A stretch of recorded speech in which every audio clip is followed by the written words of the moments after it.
Assalamu alaikum warahmatullahi wabarakatuh. Naomba hii barua ya wazi niandike kwa Mufti, kwa unyenyekevu, kiongozi wetu katika dini. Tumepokea kwa unyenyekevu breaking news zenu za uchunguzi kwa kuteua tume ya uchunguzi ya kuchunguza mashehe wetu walioondolewa katika vyeo vyao. Alhamdulillahi, tunasema sawa, na sisi tutakuwa wanyenyekevu, tutafanya subira kungoja maamuzi ya maulamaa ambao ni wasomi katika dini.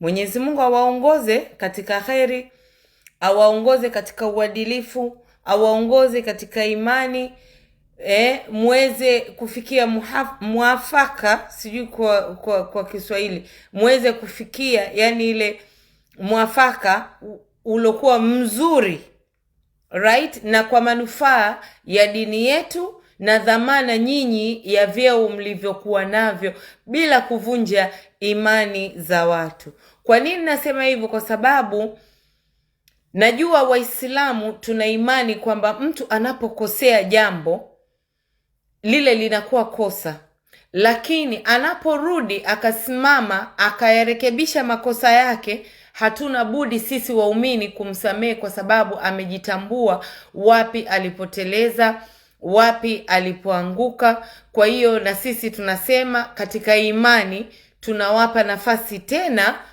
ya nyinyi kurekebisha popote pale mlipokuwa mmeteleza, na mtuletee majibu kutokana na imani, ifatwe taratibu, katiba za Kiislamu na kila kitu, yani nguzo zifatwe kutokana na vitabu vyetu Mwenyezi Mungu anavyotuamrisha navyo. Mimi naweza nikasema mawili matatu: unyenyekevu, uadilifu na hofu ya Mwenyezi Mungu ni uongozi imara wenye kuambatana na imani thabit kabisa. Usikivu, kumsikiliza mja au kuwasikiliza waumini ni njia njema katika uongozi ama usimamizi. Hivyo basi cheo ni dhamana, na sio dhamana duniani tu, ni dhamana mpaka akhera. Uislamu umejengwa katika nguzo 5 za Kiislamu, nguzo 6 za imani. Jumla ni nguzo 11 zinazosimama duniani na akhera. Hizo ndo zinazoshikilia mihimili na mienendo ya Kiislamu. Nguzo ya 6 ya imani ni qadar, kuamini katika kadari ya Allah.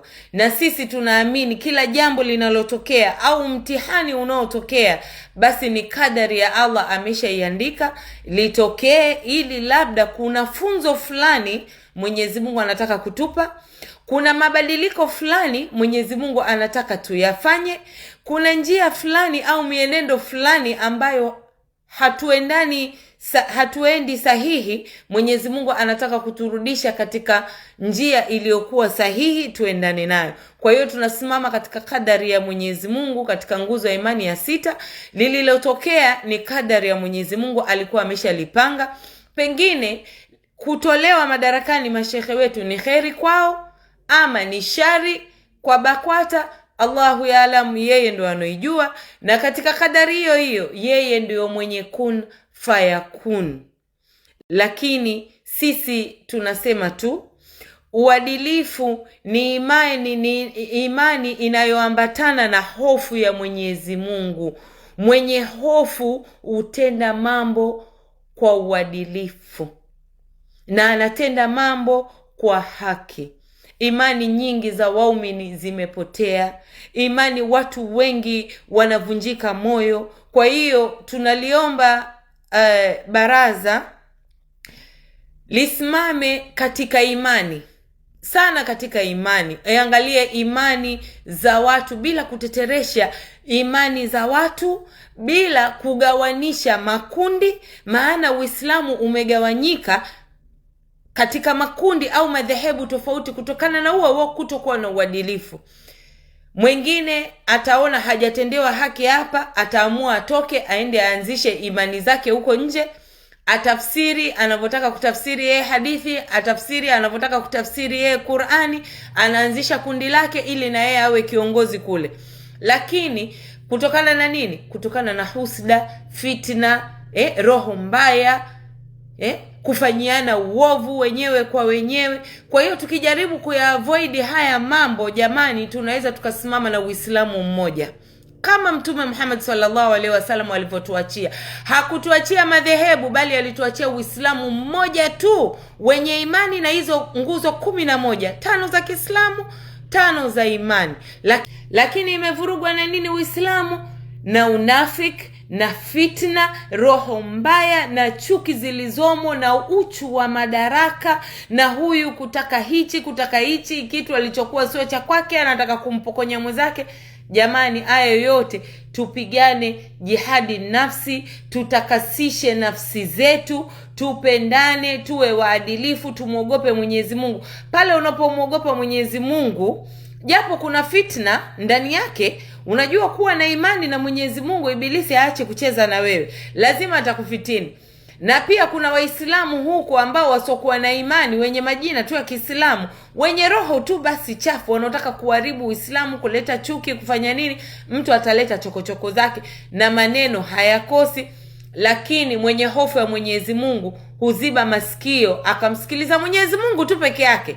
Hayo mengine yote akaeka pembeni. Binadamu kuongea hachoki, lakini ukiweka sikio lako kwa Mwenyezi Mungu na nafsi yako ukamtegemea yeye, utasimama kwenye kila kitu kwa idhini yake yeye Mwenyezi Mungu. Mimi naomba baraza la maulama, turudishieni imani, tujengeni katika misingi ya kiimani yenye uadilifu na uongozi uliosimama katika nguzo zetu za msingi za Kiislamu na nguzo za imani, ili tuwe na mioyo ya unyenyekevu. Tunawapenda viongozi kwa sababu tunatakiwa tuwaheshimu viongozi wetu, kwa sababu nyie ndio viongozi.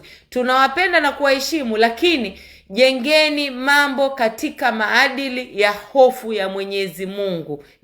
Mashehe wangu, na waombeni kwa unyenyekevu na kwa imani na ilmu Mwenyezi Mungu aliyowajalia na kuwapa. Naomba tuikamilishe hii hadithi, al-Islam nadhifu, Islam ni uswafi fatanadhafu. Tujitakase, tusijitakase mbele za watu, bali tujitakase mbele ya Mwenyezi Mungu. Mtumie hii fursa hapa ya kuwarudisha watu katika imani. Sisi wengine tunapigana huku mitandaoni kujaribu kuwarudisha watu katika imani, kuwarudisha katika nguzo, kusimama tahajudi, kuswali, kufanya nini. Tushapigwa vita, tushaitwa yetu kwa ajili ya maneno yetu. Basi na nyinyi msituvuruge waumini, sisi ni kondoo wenu, fanyeni haki. Basi inshallah Mwenyezi Mungu awajazeni kheri, muweze kufanya maamuzi yenye haki katika Uislamu insha Allah biidhnillah.